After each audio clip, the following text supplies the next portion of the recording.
I think we accomplish so little in sport. And it goes back to the James Smith idea of everyone being in their silos and everyone being so isolated and specialized. It's so stupid, man. Like I'm a strength coach for basketball, and I can't use a basketball in my training. How stupid is that? I can't get on a basketball court and compete with these athletes and like, uh, why?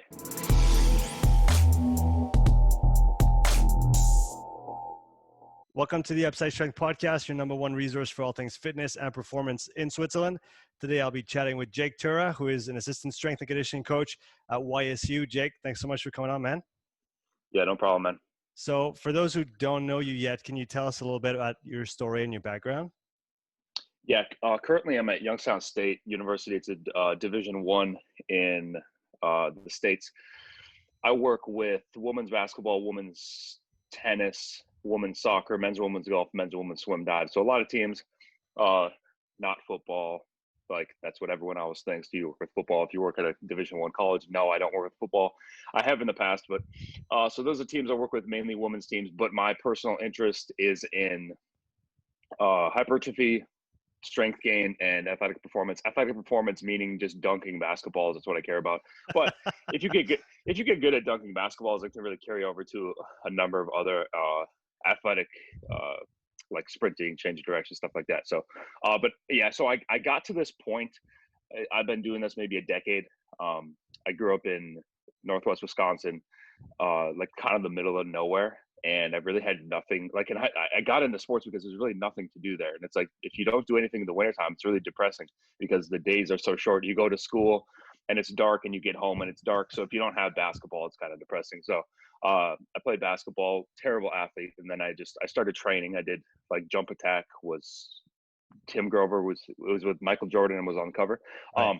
So I did that. I saw some results. I don't think I did anything properly. I would like drink Mountain Dew between sets. That was one thing I remember doing. I had no idea about nutrition, no idea about anything really. And then just this whole process, it's all been self-taught. I had no coach ever help me through anything. So I saw results with that. I went to college. I just gained a bunch of muscle in college. Didn't play sports because I had jumper's knee. I had jumper's knee for like 3 years. Patellar tendinopathy, patellar tendonitis, whatever people want to call it. I had that for 3 years. Went all the traditional route, did not help. And over this time, I've been able to get out of that. Over this time, I've been able to gain a bunch of muscle. Over this time, I've been able to gain a bunch of strength and vertical jump. So this is why I feel I'm someone that can talk about these things, because I've came from the bottom and now I'm actually have a pretty decent level at all this stuff while suffering through the injuries that people usually get. So that's where I can kind of help people, give advice, coach them. So these are the things I'm passionate about. But the other things, like, let's talk about, like, maybe you work with rugby, like hamstring injuries. I'm not passionate about that. I've never had one. I don't even care. Or like Achilles issues. Never had any. I had a little bit of Achilles issues, but like you might get that with running. I don't get it. I get patellar tendon issues because I jump, so like that's what I can speak to, and that can carry over to other areas. But if we want to talk about specifics of rehab or specifics of, let's say, vertical jump development, it's not going to be exactly the same as like sprinting and stuff like that. So, yeah, man, that's kind of my background. I got into it because I was a terrible athlete and I had nothing going for myself in life. So I'm just like, strength and conditioning is fun. Being in the weight room is fun. And then I'm where I'm at now, but I've been able to work with a number of good coaches. Like I was at University of Minnesota. I was with Cal Dietz for a summer. So like that, he does triphasic training. People are familiar with that. So being around that was a pretty big influence. And then over this time, I guess I've been around good people. I've had times where I've been not around good people, and I've been like, I need to leave this area. But usually someone good comes in. And recently a couple of years ago, we hired a women's soccer coach who, he's actually consulted with James Smith. He used to be a strength coach. Like, he is a really knowledgeable guy, really knowledgeable about sports performance. So at Youngstown, I was actually thinking like, man, I need to leave this place because I'm not learning anything, like I'm just coaching people all day, but what am I actually learning? So after my first year, I was thinking that, and then he came in and really was a guy I could actually learn from. So it's like, I just been lucky people have come by to teach me things, because I think people can listen to podcasts and they can read books, but if you're not around good people, if you're not around people that are like being around them daily, if you're not around that, you're not going to really grow as much as you can. And you're going to find yourself not reading the books and not listening to the podcast because you just get lazy. But if you're around the right person, that is actually can actually change your mind and be really powerful. So yeah, man, it's kind of my background. You said when you started out, you didn't know anything and you kind of started from scratch and built yourself up all the way to where you are now. What are some of the main things that you changed your mind about since when you started working in the field until now? Well, let's talk. Okay, we could talk specifically for myself, and Yeah, then go for for it. how I look at athletes. So, like for myself, it was like I only cared about performance because I played basketball, and it was like I want to get stronger and I want to jump higher. So I would see people in the gym doing bicep curls or something, and I would just be like, man, that's so stupid. Why are you doing a bicep curl? There's no performance orientation with this. Like, it's not going to translate at all. You should. And then I would even look at people lifting slow and be like, why are you lifting so slow? You need to be training fast. You want to develop the fast twitch muscle, stuff like that. So, and then when I had the jumper's knee, I totally stopped training for performance and I just started doing bodybuilding. I actually got, John Kiefer was a guy back in the field. He had a website, Dangerously Hardcore. He wrote Carb Backloading and Carb Night. Right. These are That's two why, diet books. yeah, I thought I knew his name from somewhere, and that's the book. Yeah. Yeah. Yeah. So I found his stuff, and that was like, man, that was great. Like I loved everything he said. So I got into bodybuilding, and then I found myself doing the curls. I found myself doing all the bodybuilding stuff. So how it kind of changed is like I just used to care about performance, but then I did the bodybuilding, and once I did the bodybuilding, it's like, man, I really miss jumping, or man, I really miss lifting heavy. So it's like trying to fit all this together. And then when I did Christian Thibodeau's neurotyping system, I bought the course. I did a test myself. It's like I'm the type 1B. I'm like the explosive person. I love jumping. I love training 6-7 days a week. I love variation. But then the other types, I'm mixed between 3 different kinds. So it's like I love bodybuilding stuff. I love heavy stuff. Yeah. I just don't like like 1x20. If I wrote 1x20, I wrote my 20 program for people to do. If I did 1x20 for 2 days, I would stop training. I'd be like, this is so boring. I never want to do this again. So that's one thing I can't do. Or like long distance running, stuff like that. I don't connect with it at all. So how I've changed over the years is being like, if I did a strict bodybuilding program, I'm gonna get bored with it after like a week. And no wonder I'm going to jump off of it. Or if I did strict powerlifting, Yeah. I'm going to be done with it because I'm going to miss the explosive training, or I'm going to miss the pump training, or I'm going to miss the heavy training. Something like that is going to happen. So I try to piece all that together, or at least try to piece it in within 4 to 5 week blocks. But when you do the neurotyping thing, you don't feel bad anymore, because people always say, "Oh, you're not being consistent. You're changing. You're doing too much variation. You're trying to have fun in the gym instead of seeing results." Well, yeah, but why can't I do both? And that's why I think the neurotyping was so beneficial. But that's for that. As far as how I look at when I train athletes, how I've been different. Like, dude, as a strength coach, we just look at performance. We look at vertical jump and sprint speed, and maybe a change of direction test or something like that. And it's so isolated physically, but what does it actually mean for the sport performance? And this is how I used to look at it differently, because like an athlete would come in, I just say, I have all the answers to make you bigger, stronger, faster, if that's what you need. Or let's just talk performance. I have all the answers to make you jump higher, or to make you sprint faster, or something like that. And if it's like a basketball player, do you even need that? Do you even need to sprint faster and jump higher? You might not. You might not to. So like, why do you don't even, you might not even need me at all. You don't even need to train whatsoever. So I think I used to look at my job as the performance side of saying, let's get you to be more explosive. But now, okay, if you're really not explosive and that's a limiting factor in sport, yes, let's develop that. And maybe we develop that with all athletes, because they probably can get a little bit faster, but mainly it's an injury reduction piece, like, let's just look at those fast movements and how they affect the muscle and the tendon and the connective tissue. Let's do the exact opposite in the weight room and do the heavy, slow training, or do the isometric training. And that, in theory, can keep you healthier in the long run if you're managing fatigue. So I think the phrase of like, the best ability is availability. I think like Ryan Horn used to say that. That's kind of how I look at it, is like, I train the women's basketball team here. I don't care if they jump 2 inches higher at the end of the summer. It's probably going to go away anyways, because they're going to get fatigued in the season. So it's like, if I could increase strength a little bit, maybe increase confidence a little bit, then gets subjective. So maybe we don't talk about confidence, but if they can stay healthier through the whole year, we're going to probably have the best year we can, whether they squat 100 more pounds or jump 2 inches higher, stuff like that. So I think that's where I stand differently, because I used to look at my job of like, I want to produce these isolated physical results, but really it doesn't matter for wins and losses. And often, no, it does not. In a sport like this, in a sport like football, like American football, I think these isolated things do matter, because you have a line of scrimmage and you have a 5-second play that's over so fast. There's a lot less controllable factors, or there's a lot more controllable factors than there is in basketball or in rugby or in soccer, or what you guys say, football over there.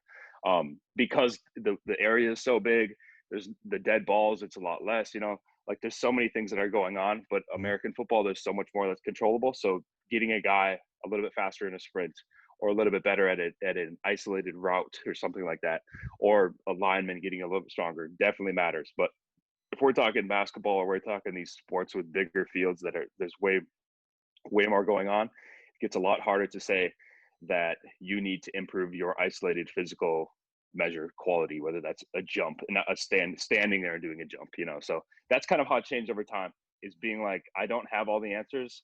I'm less insecure about myself, and I'm more like, if you need the training, you need the training. If you don't, you don't. And if you're playing Division I sports, you're playing them for a reason. I don't need to fix you. Like, something worked, and I could actually be doing harm by trying to step in and intervene. Yeah. Yeah, that's kind of the conversation going around. I don't know, you take LeBron James and other kind of freaks in their sport, and people look at their, physical prep, quote unquote, and they laugh at it, but in the end, those guys are so far beyond already everything that's being done in the sport that, like you said, maybe changing that and you could put together the perfect program for them. Who says that it's actually going to make them better and not put them at more risk for injuries, right? Yes. I had are you familiar with Ben Patrick? He's over toes I'm guy. not. So I had him on my podcast a long time ago. He runs Athletic Truth Group, does like online coaching with the knee pain and stuff. He said something on my podcast, which I thought was interesting. We were talking about vertical jump development. Yeah. And he said, if you can do 10,000 pain-free maximal effort jumps, that's probably enough to get a 40-inch vertical. I thought it was really interesting. 10,000 over your lifetime, 10,000 pain-free vertical jumps. Right. So the kids will ask me on Instagram, what's the best vertical jump exercise? And I'm like, jumping. Like at the end of the day, that's all it is. Like, you could probably get 40-inch vertical by just doing max effort jumping. Now you have to manage fatigue and whatever, so maybe you need a little bit of knowledge for that, but that needs to be in place first. So it's like, you don't need any of this other stuff. So if you talk about LeBron James, what is his physical prep for basketball?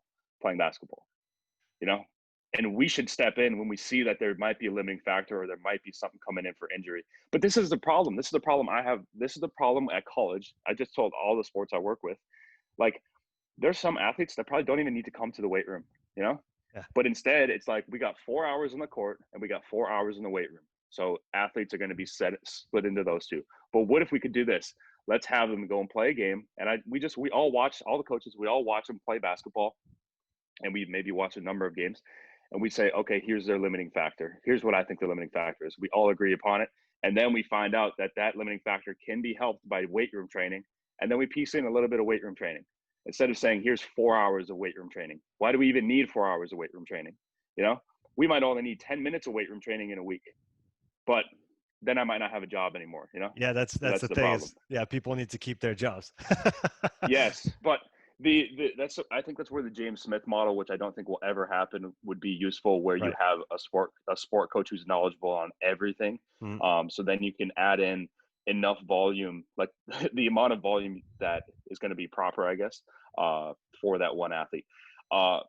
The difficulty I have with the James Smith idea, with any of these ideas to talk about what is the right thing to do and what makes the most sense, is when you put in an athlete's own perception, their subjectivity, it all goes out the window, because there might be an athlete who we say they're so solid at basketball, they don't need any weight room training. But then you go talk to this girl and you say, you're not going to be training in the weight room. And they're going to be like, I love the weight room. Why are you taking the weight room away from me? And it's like, now you ruin their experience, and now you probably decrease their performance, and you probably increase their likelihood of injury. So it's like, I think personally, I could be wrong. I think this is where the James Smith ideas get muddy, because if you don't factor in perception, the subjective athlete experience, how can you say what is the exact right thing to do or wrong thing to do? That's what's so hard. He tries to be so objective, and I understand you have to be objective, but can you be objective? Because you're working with human beings. Yeah, We're not from which standpoint, right? He's objective from the standpoint of absolute performance, like seeking. But like you said, if you don't take into account what the athlete wants on some level or thinks they need, then you leave an important part of the puzzle out. Yes, and I mean, and I think it also individually, because you can have an athlete like, how do you feel today, or like, what do you want to do today, and they're like, I don't know, tell me. I mean, that's the easiest to work with, and I think that's where that model could work, when they just give complete trust to you and they say, tell me everything to do. But Yeah. that is probably the 1% of athletes you'll ever work with, because Yeah. everyone else will say, I've seen this online, or like, hey, can we do this exercise, can we do this stretch for my hamstring, whatever. It's like, yeah, do it for yourself, cool, but don't say that everyone needs to do it. When you work with like a team of 30 people and then you're like, why don't we do this in a way, or why don't we? It's like, that's what you want to do for yourself. But if I did what everyone else wanted, then the program would be different every single day. We would have no direction on anything. So that's where the perception gets tough, especially when you got to work with an entire team at once. Do you think there's room for a middle ground between the two, kind of a coach-led structure on an individual basis, in the sense that, like you said, you sit down, you look at them play. Okay, this guy needs technical. This guy needs tactical. This guy needs physical. And then so you've kind of set up your base plan as coaches, and then with a little bit of input from the athlete, you draw it like the perfect training kind of split for them, or orientation, whether it's more technical, more physical. And then I guess then it requires a lot more work for the coaches to set that up and then run that effectively and coordinate. Oh, he's only going to spend a quarter of the time than the other guy did in the weight room, and how do we adjust all of that? Because now for us in the weight room too, we're not writing one program for the team. We got to write individual programs for everybody, right? Yeah. I think that's a problem that we all have to accept, where any new piece of knowledge that we apply, hopefully there are more pros and cons, but there's always pros and cons to doing anything, like Yeah. we could say, like you said, you talk about Pat Davidson, he's big on, it seems now, the low bar back squat is a hinge pattern, just like the deadlift is a hinge pattern. You're being redundant. So it's like, okay, let's take away that and do the Zercher squat. There's pros, but there are cons, Yeah. there are always pros and cons. So Yeah. like, how do you know that there's more pros than cons? Yeah. So there's always a negative, there's always a positive. Like if you talk about changing the programs and doing, now everyone needs a different program, everyone needs a different time. Maybe now you cause isolation within the team. Exactly. Yeah. And people don't have the team chemistry, or the friendship, the enjoyment like you used to have. So there are always positives and negatives. And that's why it's, when depends on your personality, but like if you're just jumping around from thing to thing as a coach, that's why I think it gets hard, and to have a model in your head of what you're doing. But then that model sometimes changes. Like if you're familiar with the Bill Hartman, like his Yep. model of like performance and movement, apparently that thing continually changes. Yeah. Yeah. So it's As like, it should, probably, right? As any model should, because it's always subject to new information coming in and actually changing how the whole thing works together. yeah. But you talking about the coaches we sit now talk about tactical, technical, physical, whatever. Like I think at the university now I got like 130 athletes. I'll train, assuming we follow through with sports. I don't even think about this stuff. Right. I'm just like, let me get them in. Let me, if it's like 25 swimmers at once, let me think, what are they lacking in the sports, just from a health perspective, for them to stay healthy, for them to keep Mm-hmm. as competent human being movers, Mm-hmm. which if athletes have never been injured, they don't really appreciate this stuff. They won't appreciate the general movement stuff that is being done, like a squat pattern or a hinge pattern or a split squat thing, but I get those teams in and it's like, let me do this stuff to hopefully keep them healthy. But at the end of the day, what's keeping them the most healthy is probably their load management of their practices and what they're doing at home, not the 45 minutes I have in the weight room.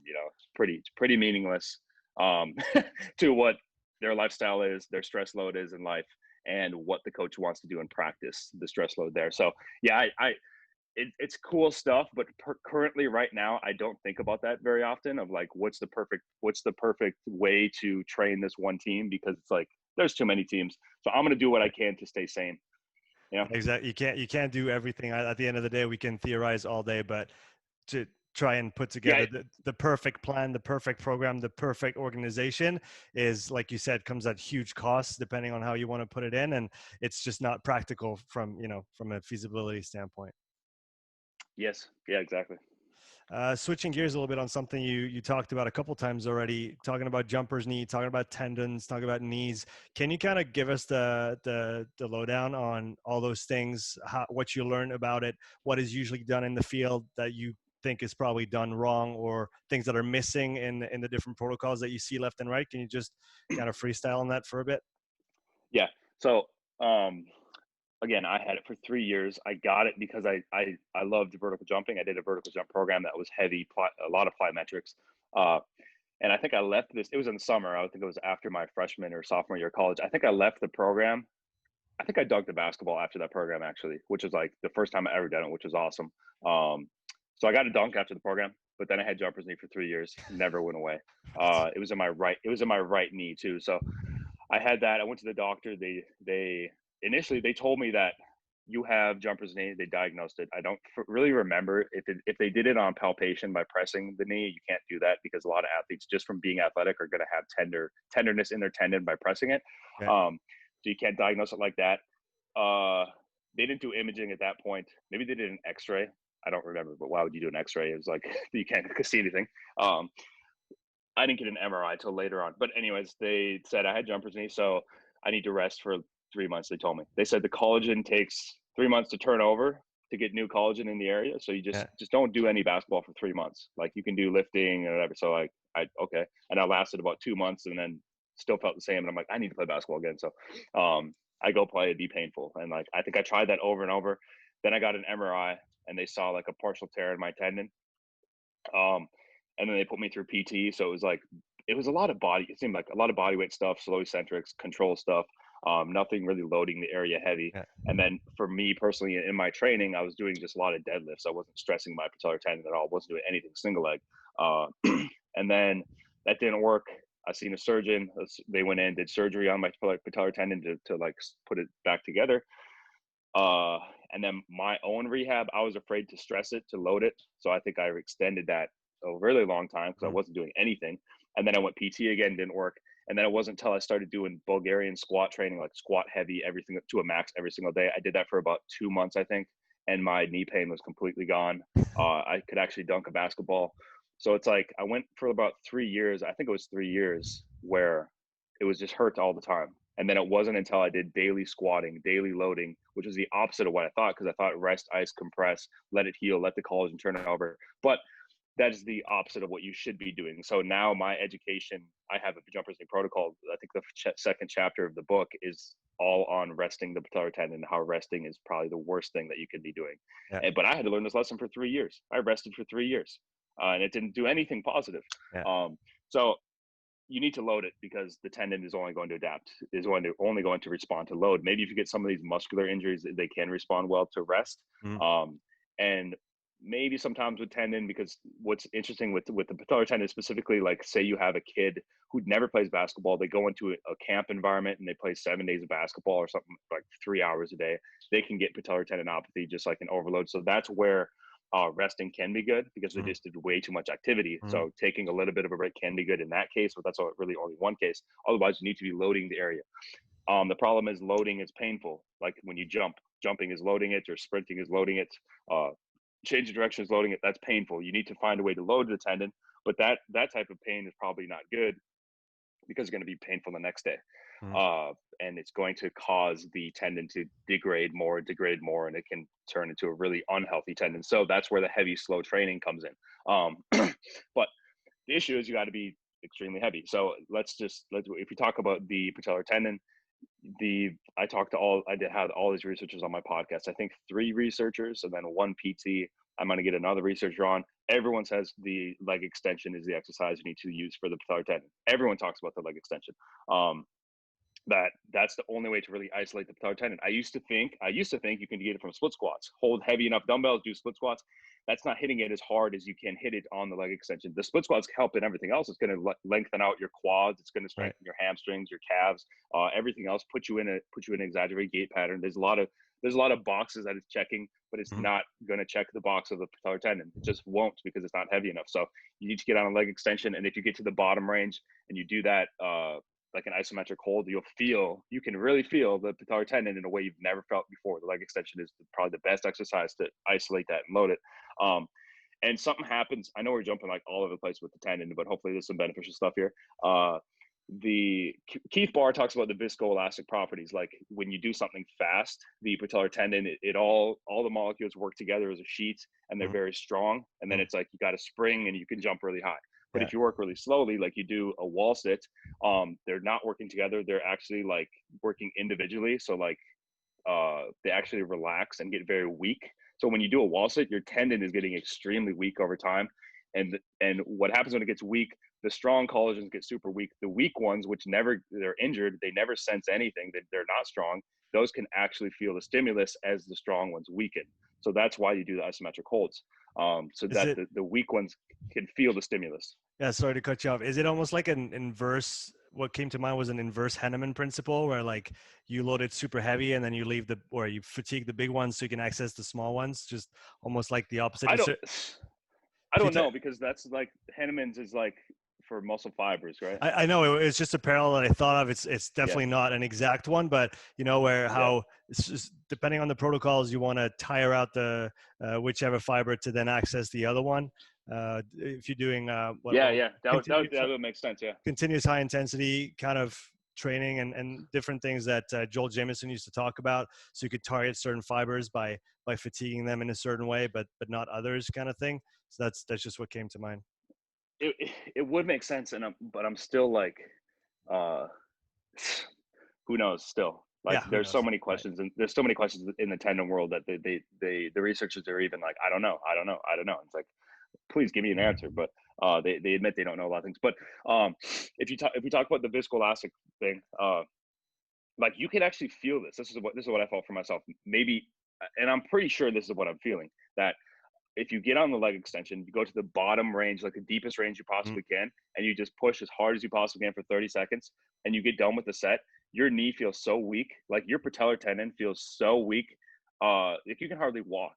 But I'm pretty sure what's happening is like that viscoelastic creep, or the viscoelastic properties happening, tendon creep, tendon or stress relaxation, where the strong ones are relaxing so much that tendon is extremely weak.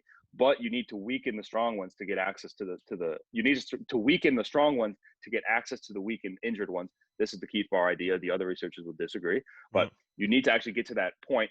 And the only time I've ever felt that like viscoelastic weakness, that's what I'm going to term it, is on the leg extension, because it's the best way you can possibly load it. If you're loading a split squat, you're going to feel fatigue in your hamstrings, or might fall over from balance or some other thing, or your hands will give up if you're holding weight. So it's like, man, if you really want the best possible results, stop messing around with all this other stuff and get on a leg extension to load that thing. But that might not be the issue if someone has jumper's knee. Like, you might not need to specifically load the area. I can talk for myself personally. I had it in my right knee, and it was like 3 years right knee, and it would come up here and there. I no longer have any issues in my right knee. I don't know the last time my right knee hurt. Now my left knee, like currently my left knee will get sore from jumping. And I think what happened was, we had over quarantine, I was out at my parents' in Wisconsin. It was like snowing. I would go in the basketball court and dunk all the time, like an outdoor court. And then I got frostbite because it was so cold out. Frostbite on my feet. So I didn't do anything for 3 weeks. I didn't do any leg training. I hardly walked around because I had frostbite. I just like wanted that to heal. And then one day I was just like, all right, screw this. I went back on the court. I started dunking. I started dunking every single day again. So if we talk about that kid who went from never playing basketball to doing the camp thing for 7 days, that's basically what I did. And it was stupid on me. At the time, I actually didn't know about the changing in load being bad for the tendons. I didn't understand that at the time. But I went from 3 weeks of nothing on my legs, no strength training, no jump training, to every day I'm going to dunk on a concrete court. And then my tendon just flared up. And I think that's what it was, a reactive tendon. on my left leg. But then we need to look at why on the left leg versus the right leg. And I just had a podcast with Neil Hallinan. He's a PRI guy. So if anyone's go to Posture Yep. Restoration Institute, they talk about the asymmetry of the human body. Yep. And he was basically talking about, if we talk about the right leg, the reason why you'd have, one of the reasons, I think we could talk about everyone, one of the reasons you'd have patellar tendon pain on your right side is because you're always loading the right side, and you can never get off the right side because we're right dominant people. We're always in a right stance of gait. So you're always loading this, and your pelvis is shifted like this, and tilted, I guess, would be anterior tilted on the left side, maybe on both sides to help you to load the right leg, but you're always loading the right leg. So what that causes, because you're always loading it, is an instability in the left hip, because the left hip never gets the load, and the left hip can, I guess, get weaker. And then the rectus femoris muscle on that side tightens up because the hip is tilted and it's tilted forward. So the rectus femoris muscle tightens up. And if you got the rectus femoris muscle pulling, which is pulling on the patellar tendon, you're getting load all day through the patellar tendon. Probably not going to feel good. So I think this is what happened, because I look at Neil talks and PRI, they have all these exercises where like the 90-90 hip shift, where you're laying on the floor, you like pumping the sacrum, whatever, and then you do stuff for the left hamstring, stuff for the left adductor, stuff for the right glute, stuff for right leg pronation, stuff for left leg heel, to try to get back to balance. But I'm looking at, like, why did they go out of balance in the first place? You know, and this is something I asked him, like, why do we even need to do this stuff? You know, what, like, the human beings need to, and his idea, I think everyone would agree, is that the reason we need to do this stuff is because we don't walk as much anymore like we used to. We don't move around. We don't have as much natural movement patterns. We get stressed out by looking at screens. We get stressed out by driving multiple hours. We get stressed out by all this stuff, and our body gets out of balance, and we get stuck in this compensation, the right dominant side. And then maybe that's where injury and pain comes about. So I think for me, sitting down on my computer, and for 3 weeks, all I did was patellar tendon research. That's not natural. That's not healthy to do. And then maybe I got into that like right stance pattern. And also it was quarantine. So like mental or like psychologically, I'm just at my parents' place. There's no friends, there's no enjoyment. And I thrive because I'm a type 1B person. I thrive being around people, training around people, dunking around people. I don't have any of that anymore. So it's like, maybe it was a psychological piece that put me into that exaggerated pattern. But man, like my left side, it is not a low tolerance issue. I don't need to do heavy leg extensions. That's not what I need. It's good. Like my patellar tendon is good. It is a biomechanics issue. It's because my left hip is unstable, because I think, at least, and I've been seeing results by doing these exercises. But that could be an issue. So like someone, hey, the leg extensions, I've been doing leg extensions or whatever. I think most cases, just get a heavy leg extension, do it like twice a day, heavy isometric. You could do isotonic if you want. I think that's going to clear up the patellar tendon issues. But then if you want to look in biomechanics, you got to hire someone who's really smart, or you got to do enough research yourself. And I cover this in my book, and I'm gonna update it to cover more about the biomechanics. But man, it can get kind of confusing. But I'm a person that's like, what is the simplest way to get this done, and can we fix it like that? Like, if we talk about getting out of balance because of a lack of movement variability and a lack of walking and stuff, can we get rid of it by doing a 10-mile hike? You know, that's a lot of walking. Can I rebalance myself by doing that? You know, so these are the questions I have, and it's like, so maybe sometimes it works, maybe sometimes it doesn't. But there is a low tolerance side of patellar tendon, which most people should be doing, just low tolerance, heavy leg extensions. And then there's the biomechanics side that sometimes will apply to people for the reason why they have that pain. And it depends on your case, which one you need to do. And that's what I tried to do in my course, because I have like 2 hours of video where I try to educate people. So they can stop asking dumb questions. You got to figure this out for yourself, because it depends. Every single case is different. Yeah, it's interesting when you talk about PRI. I've been talking to Justin Moore quite a bit recently, and I guess he axes a lot of his stuff on Bill Hartman's model that we were talking about previously, which initially is kind of based around the PRI philosophy, with obviously some major differences, but things change over time. But like you said, if it's almost like a central quote unquote issue from a skeleton perspective, if something's out of whack there, it's going to impact everything down the line: knees, ankles, feet, everything. And if you don't start from the source, then it's going to be hard to just fix it with a quick kind of isolated isolated fix on the joint where the problem manifested. When maybe, like you said, maybe it is that you need the heavy leg extensions or heavy isos, but maybe it starts like back towards the center of that kind of chain. And if you don't fix that, then your knee problem will never go away. Yeah, man.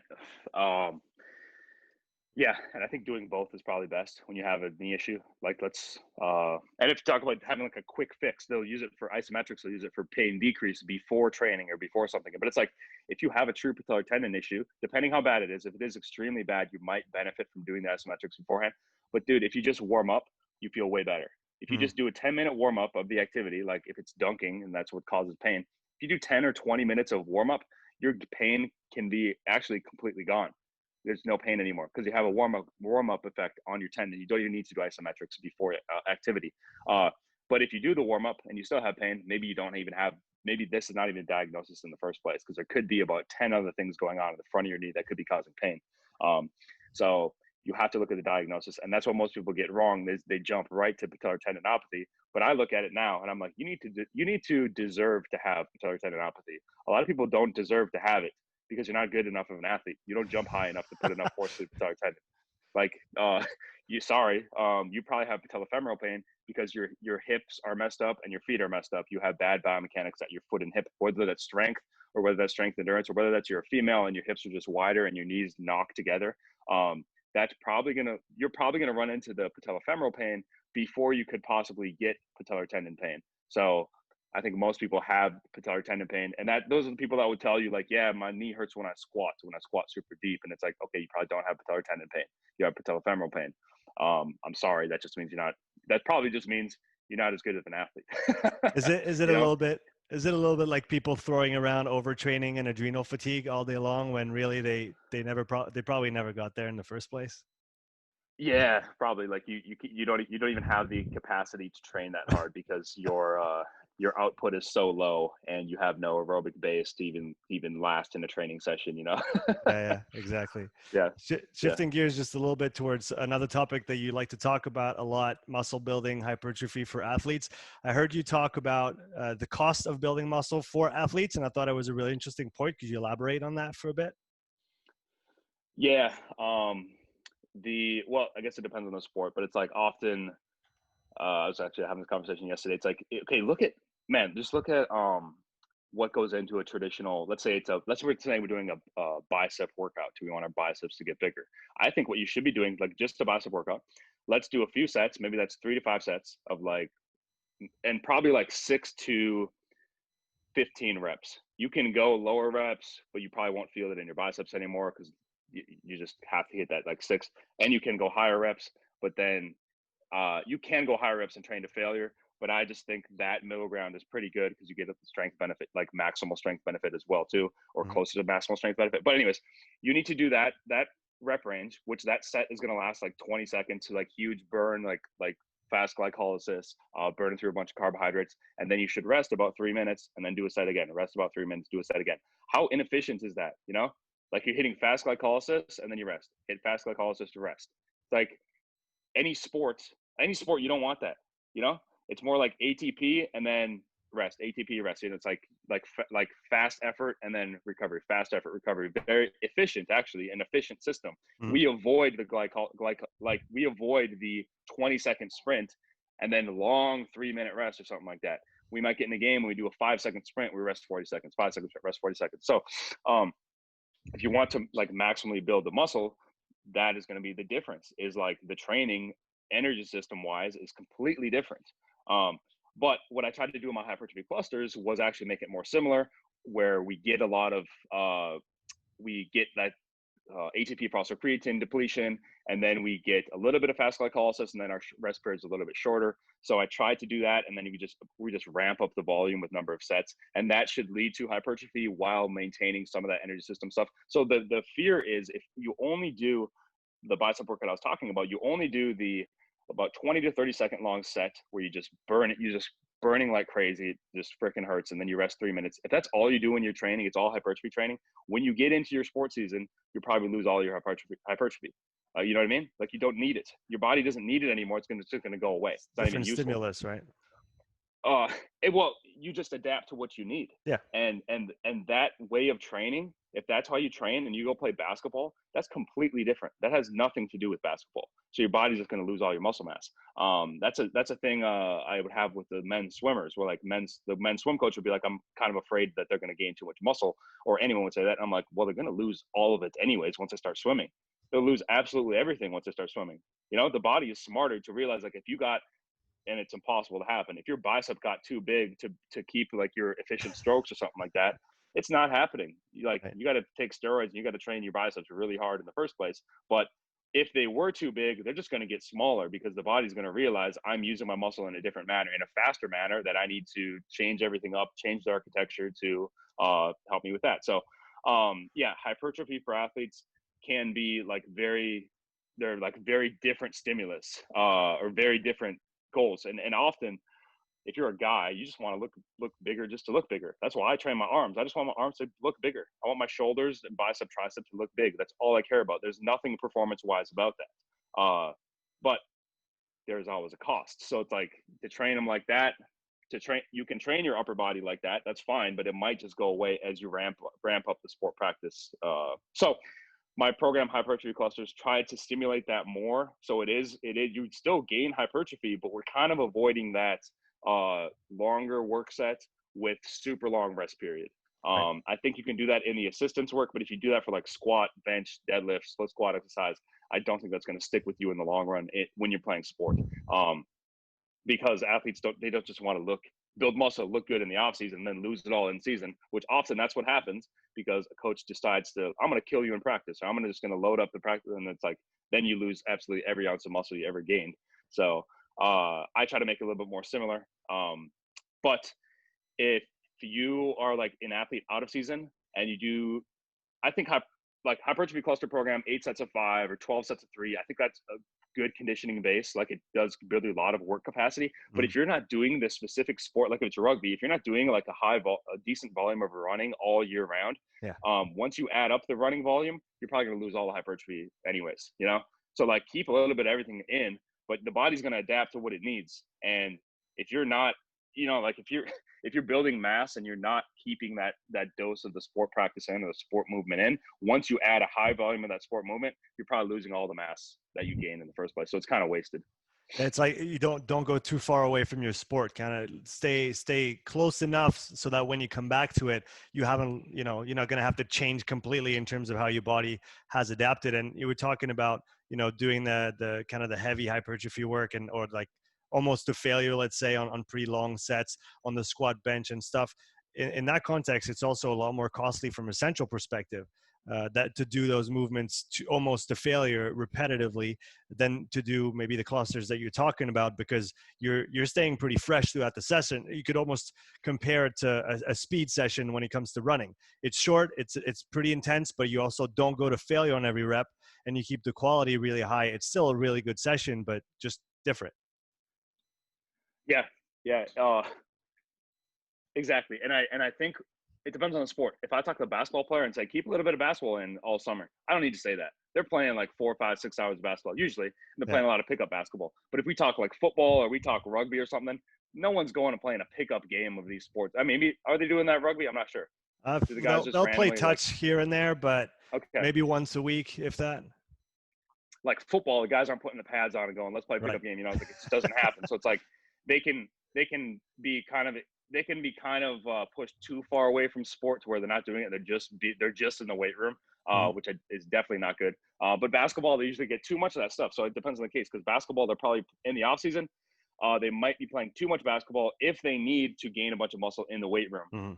That's just going to take away all the energy. But it's like, keep in a little bit of it. Otherwise, and I think keep in a little bit of it so that the training will transfer better, Like, if you don't keep it in at all, and then you gain all this, like, I guess, unnatural mass or unnatural strength that is not coordinated well with the sport movements, I think you're just going to lose it when you get there, because your body's like, I don't know what to do with this. Let me just get rid of all this muscle mass. It's not helping me. It's not helping me jump or sprint or change direction or do any of the basketball movements I need to do. So I'm just going to lose it all. It's like, but as we talk about this, like, one thing I don't control much, and I can't with females too, because talking about something like weight or nutrition or stuff like that is kind of sensitive topic. So I really just have to send them to our nutritionist. But you want to gain muscle, like it's not that hard. Like you got to weigh yourself and you got to eat enough food. And if you're not consistently gaining weight, it's your fault. It's not the program. It's your fault. You're not eating enough food. Maybe you're doing too much activity. Maybe you're not sleeping enough. Maybe you're too stressed out. That's your job. You gotta manage all that stuff. Like for me personally, I think I gained 40 pounds of muscle in college. Not to do anything athletic, but all I did was lift, eat, sleep, and I tried to manage stress the best I could. I also grew up in the country, so there's nothing going on ever. So It's like all I could do is lift, eat, and sleep. That's it. But these people that live in a bigger city, they always have stuff going on. They're always active. It's like, one of my buddies posted the other day about like daily squat training. He's like, one of these guys said, if you can lay down, or like, it was like, if you're trying to do daily training, like really kill yourself, whatever, like, if you have the choice to sit versus stand, sit down. If you have the choice to lay down versus sit, lay down. You know, It's like, be as lazy as possible outside of it. Now, I think that might be too far, because I think keeping some general walking and stuff like that in is good. But it's like, if you're training super hard, your other 23 hours of the day need to be catered towards you getting back in the weight room and hitting that type of volume again. So I also think, man, too, when I write a program for someone, it's like, all right, here's 4 days a week of like brutal, intense training. If you can't do the workouts, you can't make the workouts, like that is a marker that you're not doing the other 23 hours properly, of the day. Like, because we'll often say like, you educate everyone about what they need to do outside of the weight room, what they need to do, all this other stuff. It's like, if you just give them like an extremely intense training program where there's high expectation, they'll have to figure this stuff out over time, and maybe that's a better way to do it than educating them on this stuff. And then they walk in the weight room. Hey, now I'm not going to do this with athletes in the university setting. I'm just not going to do it. But if we're talking like someone comes to me or just some random kid, I want to gain as much muscle as possible, and you can't even last the first week. It's like, well, nothing in your life was proper to help you, so you can't even last in this program, So like, to set the expectation higher versus saying, hey, how do you feel today? Okay, let's cater to that, No, man, go take care of your lifestyle, and then you can actually train how it's going to be beneficial. Yeah, it reminds me of Pat Davidson's Mass book, the first one, and he talks about that. He says, 95% of people will not finish this program simply because you have to make this program your priority if you want to get through it in one piece. Otherwise, you will either fail or get injured or not see the results that you want, because there is a cost to actually pushing your body to its quote unquote limits, right? Yeah, definitely, man. We talked about knees, we talked about tendons, we talked about hypertrophy clusters. What other things fascinate you currently in the performance field? Well, I've been stuck on the patellar tendon for so long. I'm finally like getting away from that. Once I get Ebony Rio, the other tendon researcher, once I get her on my podcast, she was busy for like 2 months. So I hope to get her on soon. What other things fascinate me? And actually, this is probably a dude you need to contact. Because we talk so much about injury reduction, rehab, strength development, all this stuff. We talk about technical, but my buddy Brett Adams, he runs the Instagram account called Transcending Performance. Okay. He's apparently coming out with a few books soon. I've had some conversations with him. I just listened to his podcast. He was on with one of my buddies. He talks about like, let's say this: you take an athlete who just kills everyone in practice. They're the best player. They go out and practice 5 days a week. They kill everyone. So it's like, what's the point? What is the point of them practicing? And no one ever talks about this. Like, no one ever thinks about this. I never thought about this till he said it. If they just own every day in practice, the only time they're getting any sport development specifically for the sport is when they play a game that's challenging. Mm-hmm. Otherwise, we're just wasting. Okay. Otherwise, the practice, all it's doing is developing their heart and their lungs and their tissues by doing the movements, and it's developed maybe their technique with the movements. But psychologically, nothing. Maybe tactically, nothing as well, because they never have to like change up how they're doing anything. They can just own every single day. So he was talking about this, like, and maybe an example would be the best example I think of. If we take a post player in basketball, a 5 position, and they're under the hoop and they're just destroying the opponent every single day in practice, 5 days a week, because the second string person sucks. They're not very good. If they just own every single day, Brett was like, here's what I need to do as a coach. I need to step in with them So then I have skin in the game, whatever. I step in with them. I play defense on them. I destroy them. I destroy them over and over and over, and we see how they respond. We see how because like they never been put in this position, this uncomfortable position. And now we're actually developing all of the aspects of performance.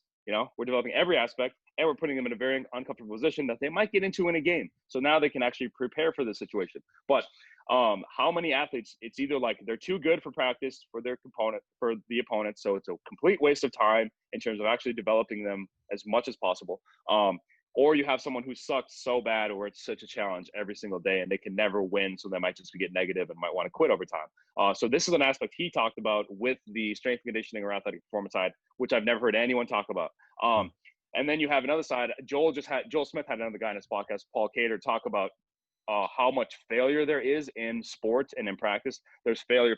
So like if you get in a strength training session, let's give you all success, give you all positive emotions, let athletes win all the time. And it's like, okay, that's another side I looked at, but it's like, where should we stand with that?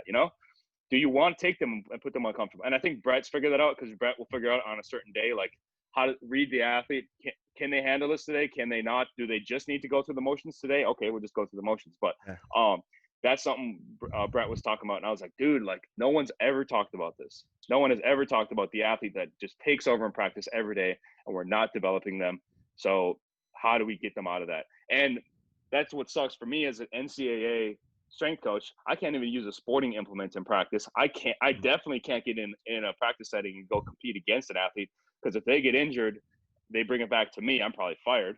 So that's why it's stupid. Like these limitations are so difficult. And for me as a coach, let's say I'm a basketball strength coach, there's always going to be a disconnect because I can never put a basketball in their hands. And for me, I can never get on the court with them and play defense against them or play offense against them and just destroy them. And then they can put it together in their own brain, like maybe this weight room training that he's having me do is going to transfer to the game. So I think if I could possibly do that, I think it would make my job a lot easier, because the athletes would figure out like, oh, it's not just basketball time and weight room time, and they're two completely different entities. But it's like, no, the goal of this is to get on the court and see performance. We can tell them, we can educate them on, hey, you need eccentric strength so you can turn around faster in a cut or something. Man, they don't believe that. They don't think that. And if you want to tell me right now about my vertical jump and say we're going to do a slow eccentric squat so that you can improve your rate of force development on the way up or something, I'll be like, dude, you're full of it. I would say to you, if you told me that, I would be like, I would ask you, hey, what's your vertical jump, man? Is it 40 inches? And you'd be like, no, it's about 25. And I'd be like, okay, I'm not going to listen to you. You might have all the physiological knowledge or whatever, but if you're not going through it right now, there's going to be a disconnect. You're like a researcher and I'm the guy applying it. But if you could be a researcher and the guy applying it, I'm going to listen to you a lot more, Yeah, the previous point you mentioned about, all alpha players need an alpha to show them kind of the way forward. And it almost circles back to what we were talking about previously, which is kind of almost like a daily individualized periodization for each athlete, whether it's technical, tactical, physical, depending on like we were talking before, not only what they need given their performance in the game, but then their daily needs, depending on how they feel coming in. Because like you said, if they're just not up for a huge session where we're really going to challenge them, they just maybe need to go through those motions. And that might be the opposite of what we actually plan for them, which adds almost an infinite layer of complexity to planning and programming. And that's almost where you get to the, I'll use that as an example because it's the only one I have in mind, the Charlie Francis, where he didn't really write anything down. He just knew what the athlete needed when they came in, but he was also working with individual sprinters and not with, multiple teams of dozens of players at a time. Yeah. Oh, and two, I think this is something we often neglect. And I see it a lot because I interned at Minnesota, Cal Dietz. Yeah. They're like, oh, triphasic. How do you apply triphasic now? Whatever. And I'm like, dude, Cal Dietz can do crazy triphasic stuff with the athletes and they won't question him. Maybe some of them do, but like those hockey players, there's a lot less likely they're going to question him because they walk in and they see on the board all these national championships, all these guys who went from that level to the NHL. They know that stuff works. They walk in and they know it works. If you're Charlie Francis, people will know that it works. Yeah. But if you're just some dude like us, no one knows our name, like we can't get by with that, Exactly. So you haven't created that in the first place. So it's like, and also like if a sport coach isn't willing for you to work in that regard, to say, okay, this girl came in and maybe her readiness score was like just terrible, awful, coach, and we say the best thing for her is to go home and do nothing, go to bed. A coach might not approve of that. And because the athlete realizes they're always being watched, no, I want to train today. Let me train today, whatever. It's like we're basically all in the system of like, that's not okay. It's not okay to just go through the motions. It's not okay to take a day off or something like that. You know, it's like, man, maybe sometimes that's what you need to do. And maybe sometimes that's what you need to do to like figure it. I think people need to figure this out in their head, like why you're actually playing the sport in the first place. Why are you even doing this? You know? Yeah. And if you never get the chance to do that because coaches are always down your back, I mean, you're probably never going to get to the highest level of performance you possibly could get to. Yeah, I think you touched on a really important part, is like the purpose behind what you do and why you do it. I had somebody reach out to me the other day on Instagram, and they were like, I don't have a lot of motivation to go out and do my runs. I'm a rugby player. I want to get better. And I said, take 20 minutes, sit down with a pen and paper and write down exactly why you play the sport. And if within that kind of mini dissertation for yourself, you can't find something that fires you up, maybe you should play a different sport that you actually enjoy. And then you'll find that you won't need the motivation, because you'll know exactly why you're doing it. And that'll be enough to drive you and to show up and actually do the work every day. Yeah, dude. I see it a lot. I think Division 1, because we have scholarships. Division 2 gives scholarship. Division 3 does not. I think a lot of athletes they want to get a scholarship. Honestly, that's why they're playing the sport. Yeah. But what then? Like, do I encourage them out of it? I can't do that. So it's often just like, okay, let's come in, let's punch the clock today, because you don't even really want to do this, That's one thing I really dislike. I really don't like that. But I can't be judgmental, because I have that in my own life. I do it with myself. Everyone does this. It's just finding that level of sincerity within yourself of why what you're doing something, but what is the reason you're doing it? Do you sincerely want to do this thing? And if you don't, then stop doing it. Like, quit, But often we do it for compensation. We do it for our parents. We do it for our loved ones because they want us to do this. But yeah, to actually look in and be like, why am I doing this? And I think that's why an example, like it was just Kobe Bryant's birthday, I think. He was such a good example where it's like, I think for him, like that was the only way he knew life was, Yeah. Like one of his quotes, like he came in, he's like, when I came into the league, I looked at all these guys and I was just like, man, no one really works that hard. I thought that was like one of the most powerful things. It was like, because he wanted to do that. Like, that's what he wanted to do. But I think he sincerely wanted that. A lot of people will look at the Kobe Bryant thing and say he practiced for whatever he did, 4 hours in the morning, went home, 4 hours afternoon, something like that. They're like, I need to do that. And it's like, nah, you can't. Like, you literally can't do that. That's Kobe Bryant. No one else is like that. You would burn out. You don't have the brain set up the way his brain set up. Yeah. You don't have the lifestyle that he has. It's impossible. So find out what can be sustainable. But yeah, dude, definitely finding a level of sincerity to why you do stuff. I think that's an issue. And especially now, and it's probably going to get worse because of in social media and all the expectations I placed on people. I have that with myself as well. But I think, sometimes sit down and write it on a notepad, or just go for like a month on a retreat and figure out like, what is everything that I'm doing even about, Yeah, I think that's a good way to go about it. I got a couple last questions for you, Jake, today. One is, if you had a magic wand and there was one thing that you could change in the performance field instantaneously, what would it be? Dude, that's tough, because now I think about all the pros and cons of like having it this way or having it that way, because it's like, if I could change something for the better, it's like, now for me personally, I stand out a lot less, and I'm selfish, dude. I want to stand out. I want to be a strength coach that people like, or like someone that people respect. So it's like, I guess I would say like the James Smith idea of, I think we accomplish so little in sport. And it goes back to the James Smith idea of everyone being in their silos and everyone being so isolated and specialized.